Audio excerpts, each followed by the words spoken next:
My name is Sarah Mitchell, and after 12 years serving in the military, I thought coming home for Christmas would be the happiest moment of my life. Instead, 5 days before my flight, my stepdad sent a text that changed everything. "Don't bother coming. This family has moved on without you." I stared at those words, feeling nothing but a strange sense of relief. I typed back one word: "Fine." Then I turned off my phone. 5 days later, I woke up to 10 missed calls from family members who hadn't spoken to me in years, and one from a lawyer I'd never heard of. If you're watching this, please subscribe and let me know where you're watching from. What that lawyer told me would flip my entire world upside down. The lawyer's message was brief but urgent. "Ms. Mitchell, you need to be at my office tomorrow at 2 p.m. for the reading of your mother's will. Your presence is legally required." My mother's will? My hands shook as I listened to the voicemail again. Nobody had told me Mom died. 3 years. She'd been gone 3 years while I was deployed in Afghanistan, and not one person in my family thought I deserved to know. The conference room at Martha Reeves & Associates was packed when I arrived. Every seat taken by relatives I hadn't seen since before my deployment. Aunts, uncles, cousins from both sides of the family. They all wore black, like they were still in mourning. At the head of the table sat Robert, my stepfather, with his biological son James beside him. They looked comfortable, confident even, shuffling through papers and whispering to each other. The moment I walked in, the room went silent. 20 pairs of eyes turned to stare at me in my simple civilian clothes, jeans and a button-down shirt. I hadn't known to wear black.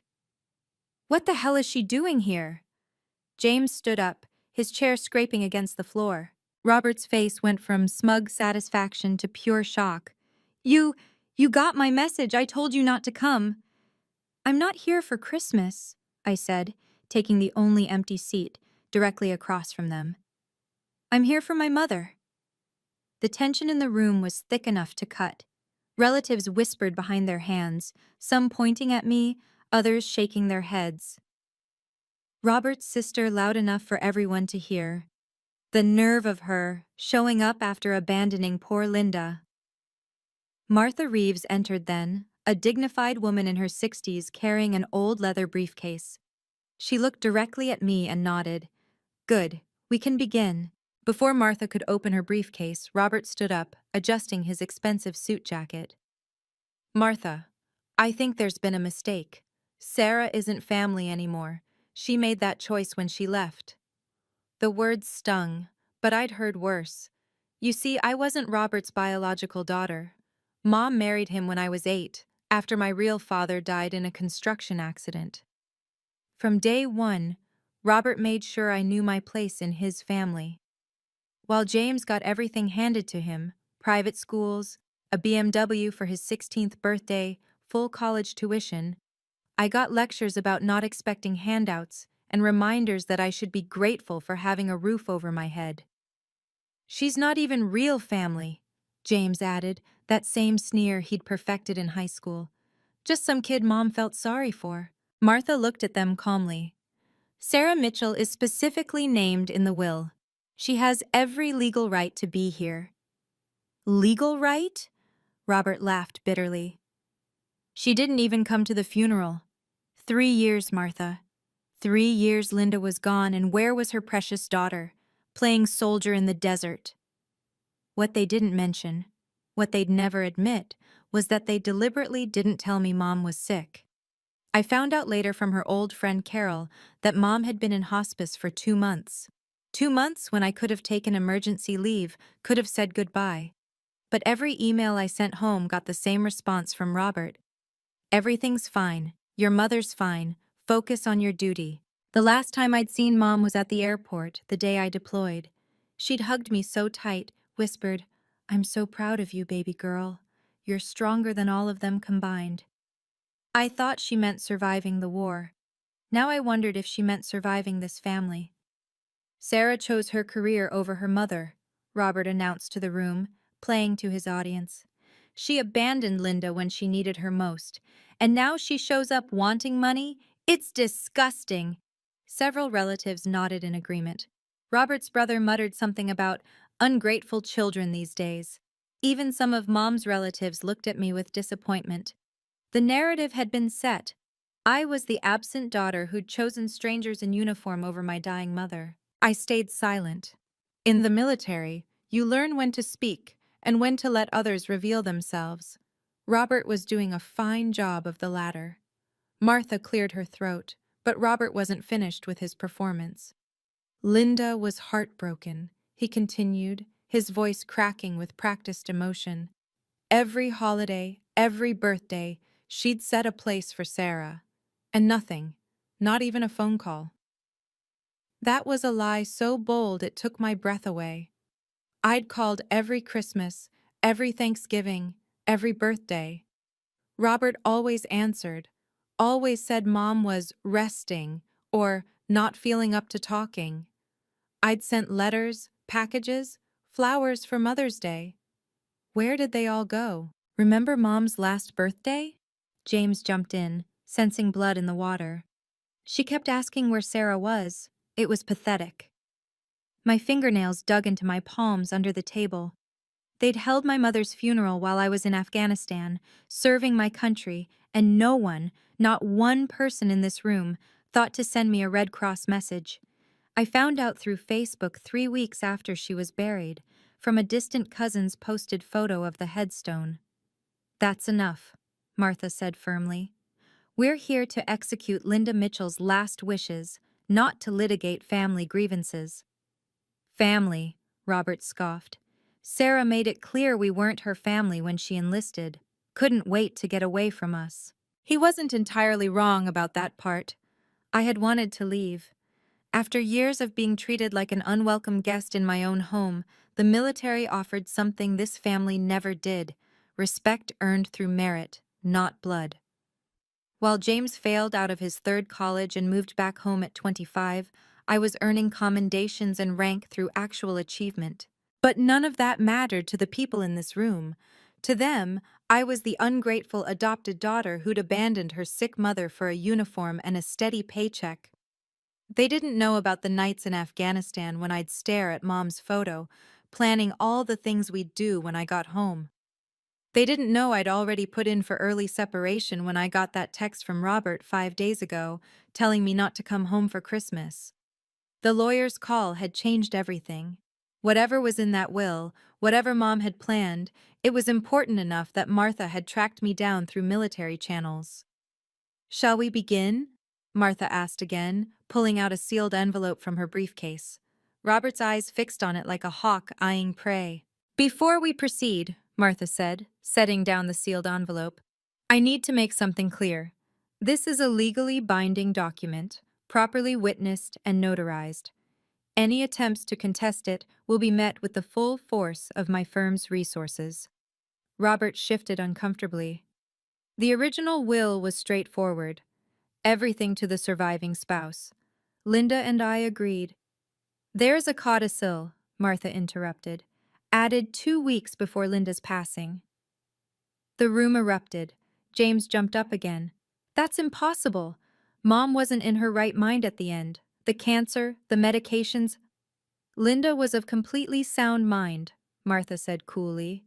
I have affidavits from 2 attending physicians and the hospice director confirming her mental capacity. I watched Robert's face drain of color. Whatever he'd expected, this wasn't it. For 3 years he'd been living in Mom's house, the house she'd inherited from her parents, the house I'd grown up in. He'd probably already spent whatever savings she'd accumulated from her years as a financial advisor. And James? He'd been posting photos of expensive vacations and a new Mercedes on Instagram. Mom's life insurance money, no doubt. If I stayed silent, if I walked away now, they'd continue living off Mom's legacy. The house would eventually be sold to fund James's lifestyle. Mom's charity work, the scholarship fund she'd always talked about starting, none of it would happen. Everything she'd built would be dissolved into nothing. This is ridiculous, Robert said, but his voice had lost its earlier confidence. Sarah hasn't been part of this family for years. She doesn't deserve. What Linda's daughter deserves, Martha said, emphasizing the word daughter, is exactly what Linda wanted her to have. The weight of those words settled over the room. Several relatives exchanged nervous glances.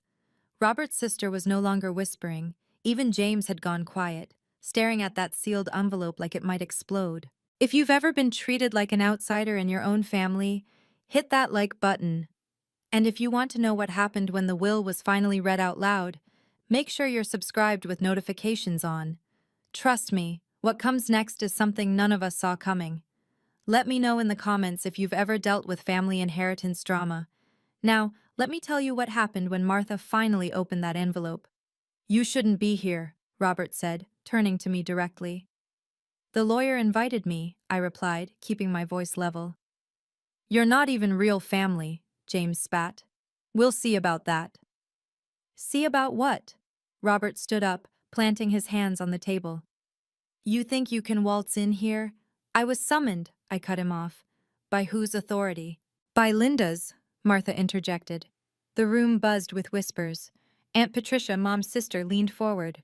Robert, what's going on? You said the will was simple. It is simple, Robert insisted, but sweat beaded on his forehead. Then why are you scared? I asked. I'm not scared of anything. Your hands are shaking. He clenched his fists.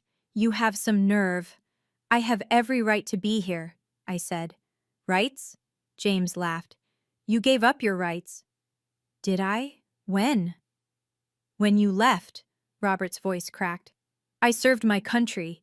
You abandoned your mother. You hid her illness from me. Gasps rippled through the room. Robert's sister grabbed his arm. Robert, what does she mean? She's lying, he said quickly, too quickly. I have the emails, I said. Every one where you said Mom was fine. Martha tapped the table. Perhaps we should proceed with the reading. Not until she leaves, James demanded. Then we'll be here all day, Martha replied. This is our family matter, Robert tried again. Which is why Sarah is here, Martha said. She's not family, James shouted. Your mother disagreed, Martha said quietly. The silence that followed was deafening. Robert slowly sat back down, his face red with fury and something else. Fear? James kept standing, fists clenched, looking between his father and Martha like a cornered animal. Shall I open the envelope now? Martha asked, her fingers already breaking the seal. Wait, Robert said desperately. Just wait. But Martha was already pulling out the documents inside. Martha pulled out not one, but 3 documents from the envelope. The first was clearly the will, formal, typed, multiple pages. The second appeared to be some kind of letter in Mom's handwriting. But the third was in a separate plastic sleeve, like evidence in a court case. Before I read the codicil, Martha said, arranging the papers carefully, I should mention that Linda came to see me privately, without Robert. Robert's jaw tightened. When? 3 weeks before she passed. She was very specific about her instructions. I watched Robert's face cycle through emotions, confusion, anger, then a dawning realization. The day she said she was going to her sister's. She did go to her sister's, Aunt Patricia said. I drove her to Martha's office myself. The room stirred with interest. Family members who'd been whispering among themselves now leaned in, sensing drama unfolding. Linda was concerned, Martha continued, her voice measured, about certain decisions being made without her knowledge. She wanted to ensure her wishes were properly documented. What decisions? James demanded. Dad had power of attorney. Medical power of attorney, Martha clarified. Not financial. Robert stood up abruptly. This is inappropriate. Linda wasn't well. The medications. I have a video recording of our meeting, Martha said calmly, pulling out an iPad. Linda insisted on it. She wanted to make sure there could be no questions about her mental state or her intentions. The blood drained from Robert's face. You recorded her? She recorded herself. She was quite insistent. Said she wanted Sarah to hear her voice again, to know that these were her words, her choices. My throat tightened. Mom had been thinking of me, planning for me, even as she was dying. While Robert was telling me everything was fine, she was putting legal protections in place. That's not standard procedure, Robert stammered. No, Martha agreed. But Linda was never one for standard procedures, was she? She always said she learned to document everything after her first marriage. Trust but verify, she used to say. Your mother, Martha said, looking directly at me, was worried about you. She knew you were deployed, knew you couldn't be reached easily. She also knew, Martha paused, choosing her words carefully, that certain family members might not prioritize contacting you. That's an accusation, Robert said sharply. It's a statement of concern Linda expressed, Martha replied.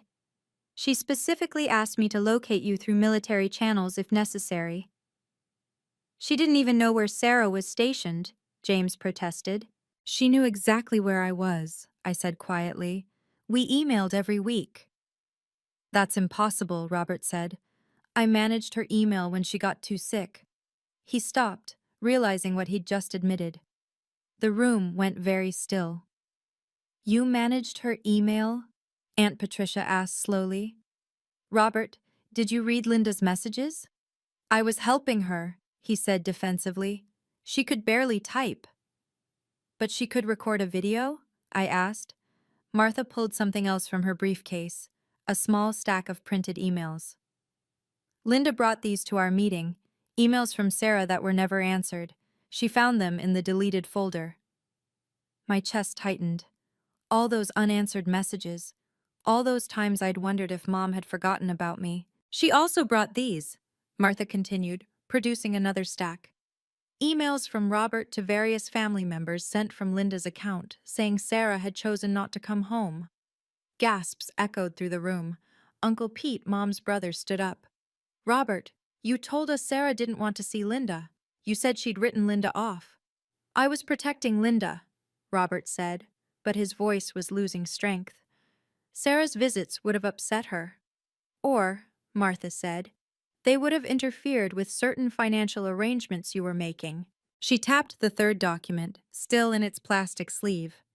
This is a copy of a loan application, filed 2 days after Linda entered hospice, for $200,000 using the house as collateral. It required both spouses' signatures. Linda signed it, Robert said quickly. Did she? Martha asked. Or did someone sign for her? Robert stood up, his chair scraping loudly against the floor. How dare you imply— I'm not implying anything, Martha said evenly. I'm simply presenting facts that Linda wanted disclosed. This is character assassination, Robert's voice boomed through the conference room. He turned to address the entire family, playing to his audience. I took care of Linda for 2 years. Where was Sarah? Where was the devoted daughter when her mother needed chemotherapy, when she needed someone to hold her hand through radiation?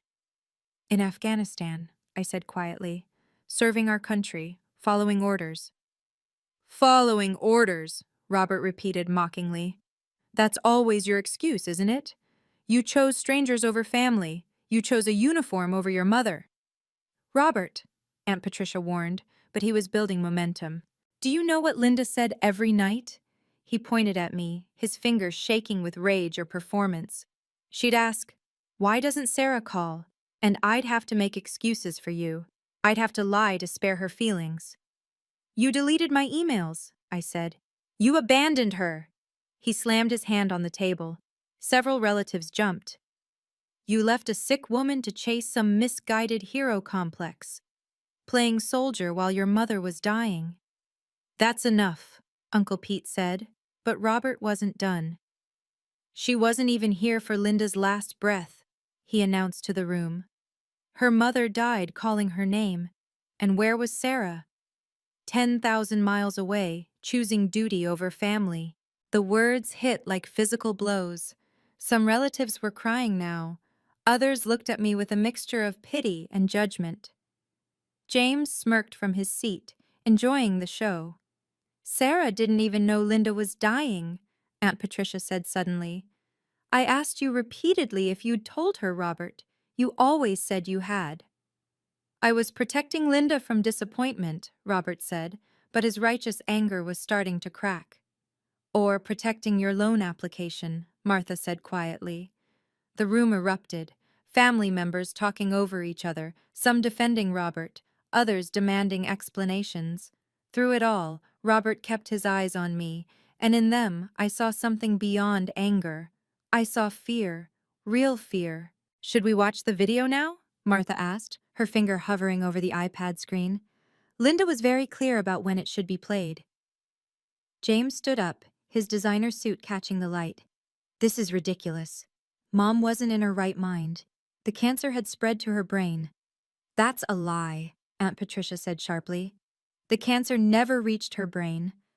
I was at every oncology appointment. You don't know everything, James said dismissively. Dad and I were her primary caregivers. While you were living rent-free in her house, Uncle Pete added. Both of you. James laughed, an ugly sound. And what? Sarah deserves something for sending a few emails? She's not even real family. She's just some charity case Mom took in. James, one of the cousins said, shocked. But James was on a roll. Mom felt sorry for her, that's all. Took in the poor orphan girl, gave her a place to stay. And how did Sarah repay that kindness? She ran off the first chance she got. To serve our country, Martha said. To escape, James corrected. Because she knew she didn't belong here. Never did, never will. He turned to me with a sneer I remembered from countless family dinners. What do you even want, Sarah? Money? Is that it? The poor soldier girl needs a handout? Careful, James, Martha warned. Or what? You'll show us some video of my dying mother being manipulated by a lawyer? Please.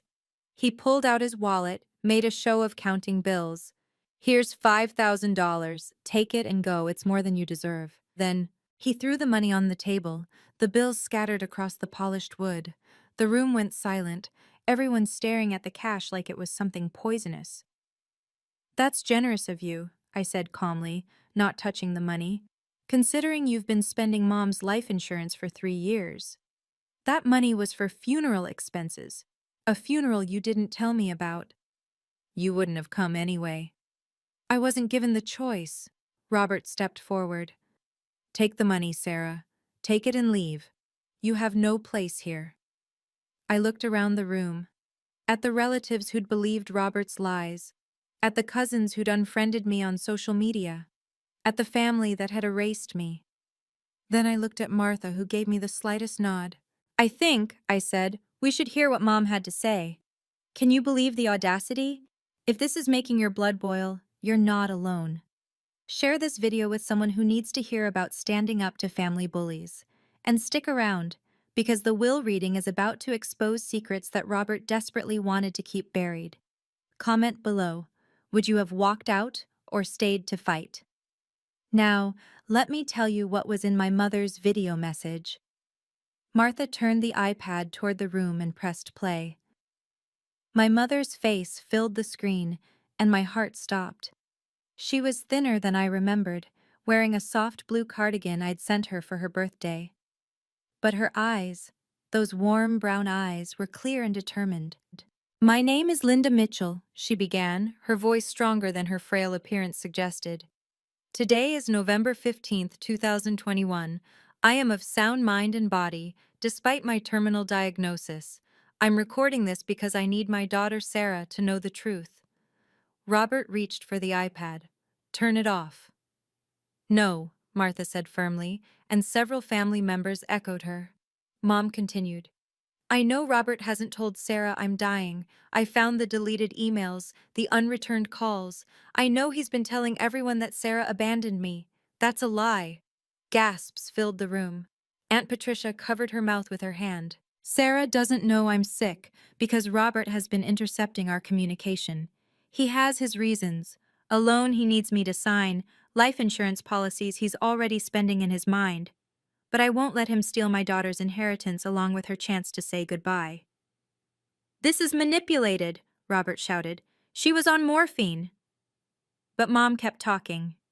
To be clear, I am leaving 60% of my estate to my daughter, Sarah Mitchell. This includes the house at 452 Maple Drive, which was my parents' home and will now be hers. Robert and James will receive 40% combined, which is more than generous considering Robert's recent unauthorized loan against my property. The room exploded. 60%? James screamed. She's not even blood! Martha paused the video. There's more, but I should read the actual will first. She picked up the formal document. The last will and testament of Linda Marie Mitchell, executed on November 15, 2021, hereby revokes all previous wills and codicils. She read through the legal language, but the key points were clear. The house went to me. The remaining life insurance went to me. Mom's investment accounts, her jewelry, even her car, all to me. Robert got Mom's pension survivor benefits and some bonds. James got $20,000 and Mom's blessing to make something of himself. This is fraud, Robert shouted. Sarah manipulated her.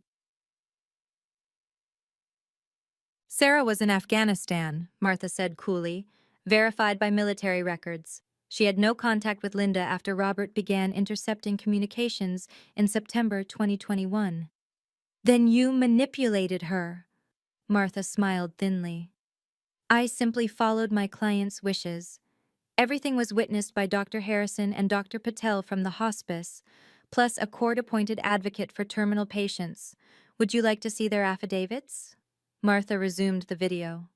Mom looked directly at the camera, as if she could see me through time and space. Sarah, my brave girl, I know you're wondering why I didn't tell you myself.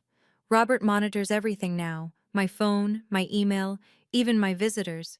But Patricia and I found a way. She brought me to Martha's office while Robert thought I was getting treatment. You lied to me, Robert accused Aunt Patricia. Like you lied to all of us, she shot back. Mom's voice continued. I need everyone to understand something. Sarah is my daughter in every way that matters, not by blood, but by choice. When her father died, she could have become bitter, angry. Instead, she became strong. She served our country with honor, while Robert and James, she paused, choosing her words, took a different path. Turn it off, James lunged for the iPad, but Uncle Pete blocked him. Robert, Mom said, and her tone changed, became harder. I know about the loan application. I know you forged my signature. I've instructed Martha to pursue criminal charges if you contest this will. Robert's face went white. Several relatives gasped.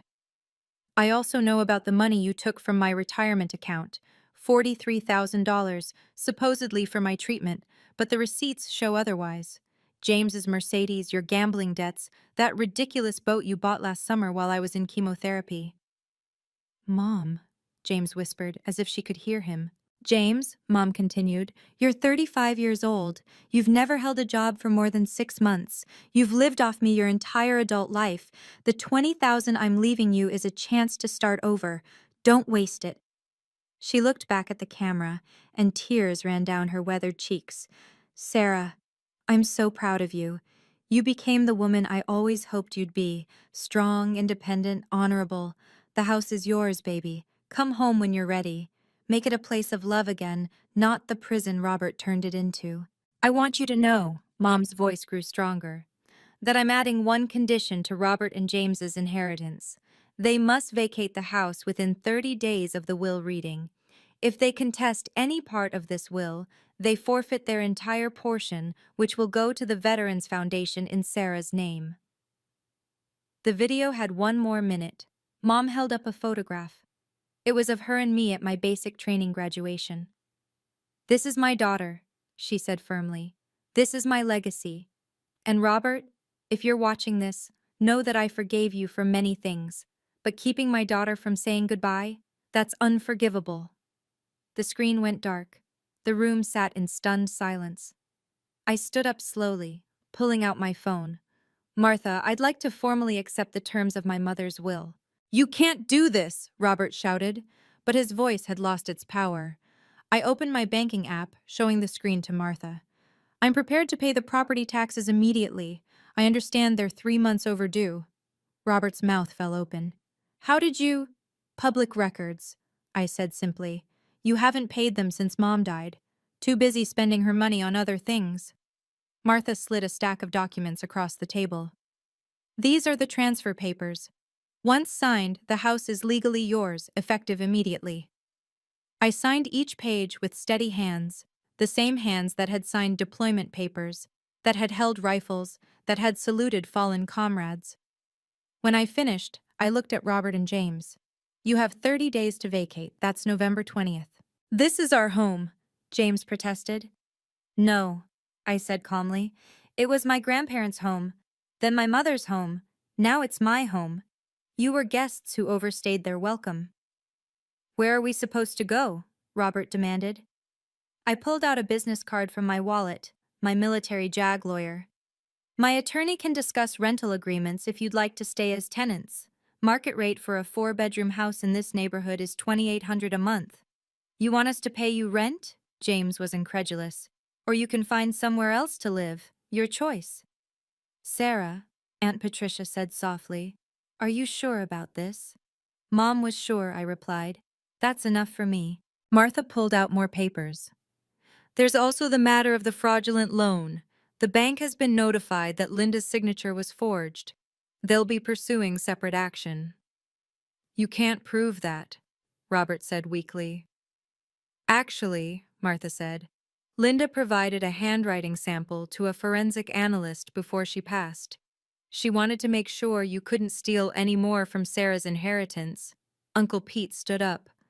Robert, I think you should leave, now. This isn't over, Robert said, grabbing his coat. Yes, I said quietly, it is. You kept me from saying goodbye to my mother. You stole 3 years of grief from me. But you can't steal her love. That was always mine. James threw the $5,000 back in his wallet, glaring at me with pure hatred. You'll regret this.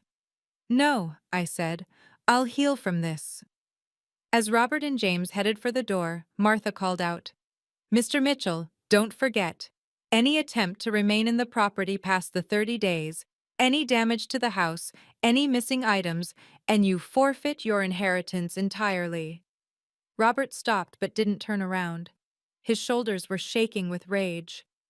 Oh, and Robert, I added, Mom's wedding ring, the one that belonged to my grandmother, I'll need that back.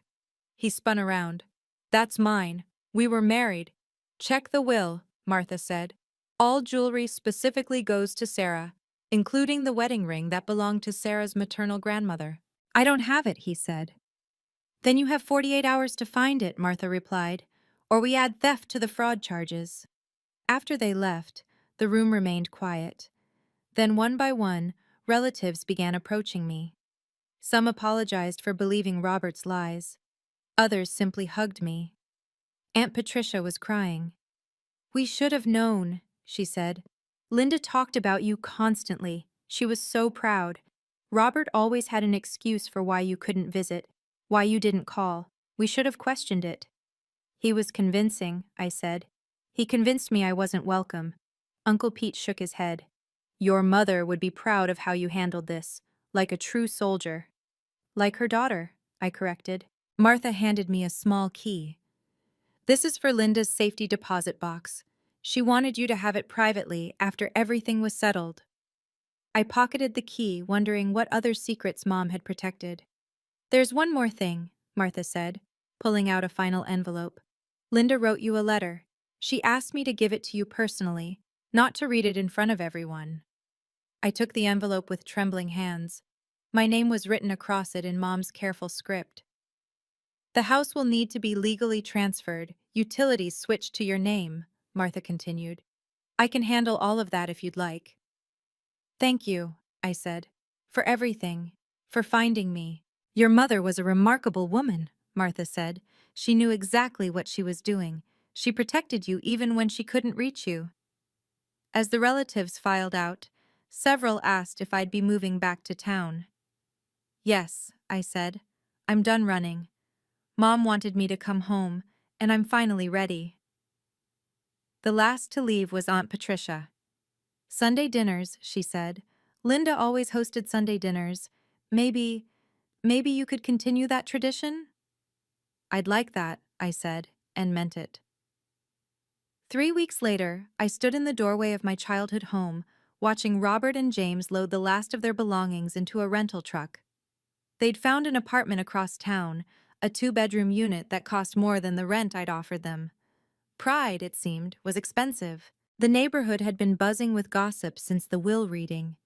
Robert's reputation as the devoted widower had crumbled.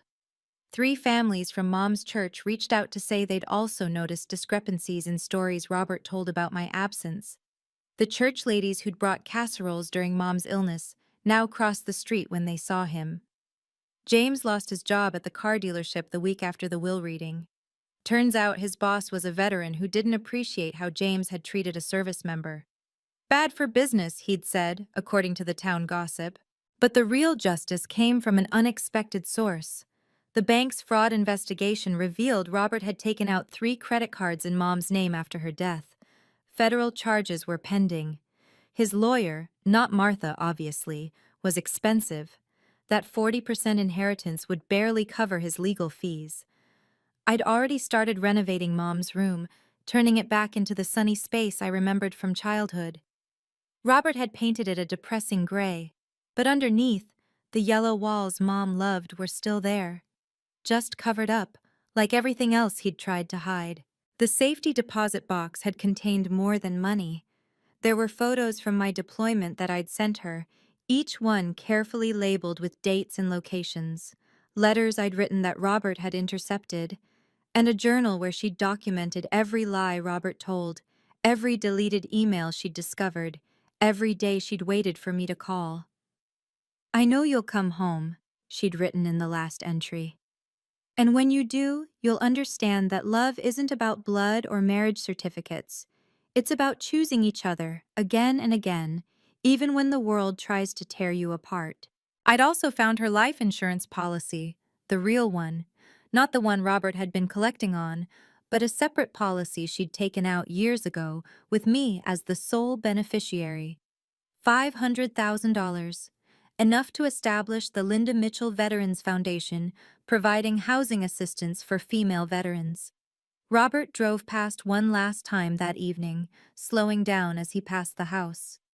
I stood on the porch, holding Mom's favorite coffee mug, the one that said, "World's Best Mom." He looked at me through the car window, and for a moment I saw him for what he really was, a small, bitter man who tried to steal a legacy he could never earn. I raised the mug in a mock toast. He drove away. The first Sunday dinner in my reclaimed home brought unexpected guests. 12 people showed up, including 3 of my old high school friends who'd reached out after hearing the real story. They'd all believed Robert's version of events, but now they wanted to make amends. "We should have known," my friend Katie said, helping me set the table with Mom's good china. "You were never the type to abandon anyone." I'd learned to forgive quickly in the military. Holding on to anger was like carrying extra weight on a long march. It only slowed you down. These people had been lied to, manipulated by a master con artist who'd had 3 years to perfect his story.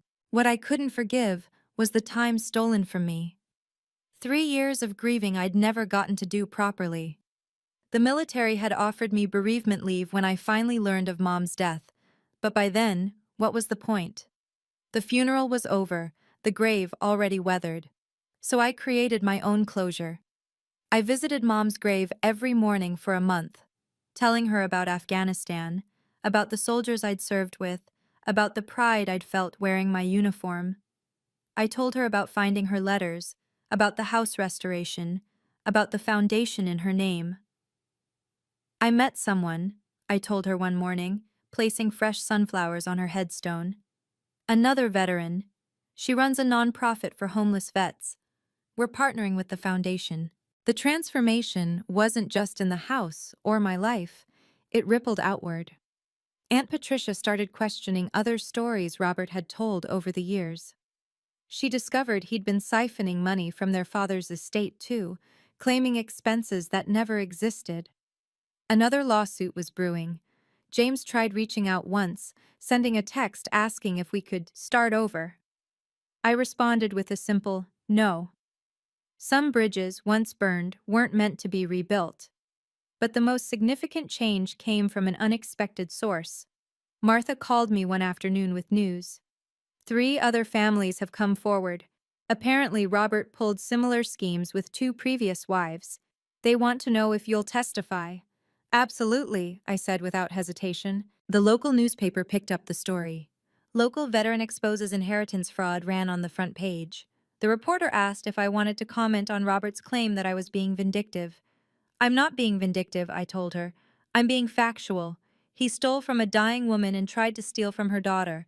That's not vindication, that's just truth. 6 months have passed since that day in Martha's office.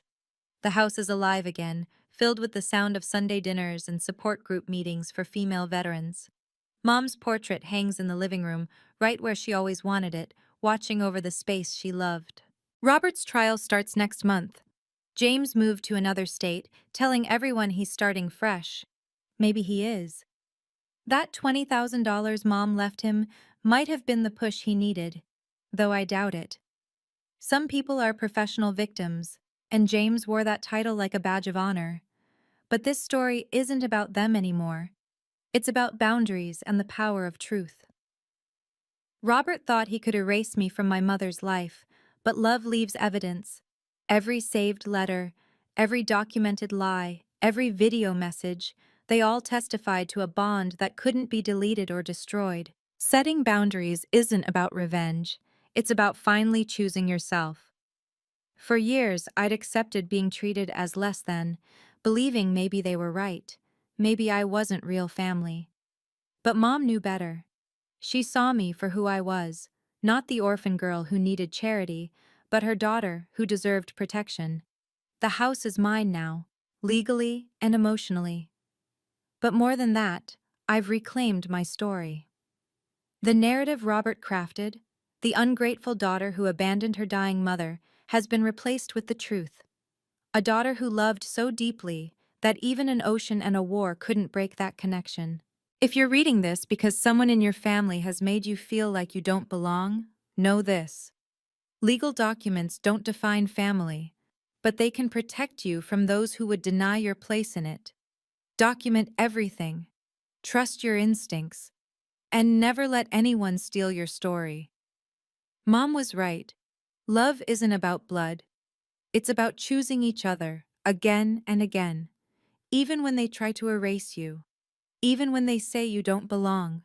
Even when coming home seems impossible. Come home anyway. If this story resonated with you, please share it with someone who needs to hear that it's never too late to stand up for yourself. Subscribe for more stories about everyday people finding their power in unexpected ways.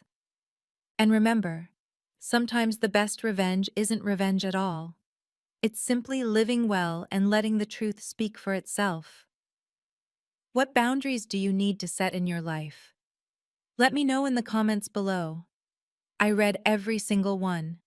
And to those of you still fighting for your place in your family, you belong. You've always belonged.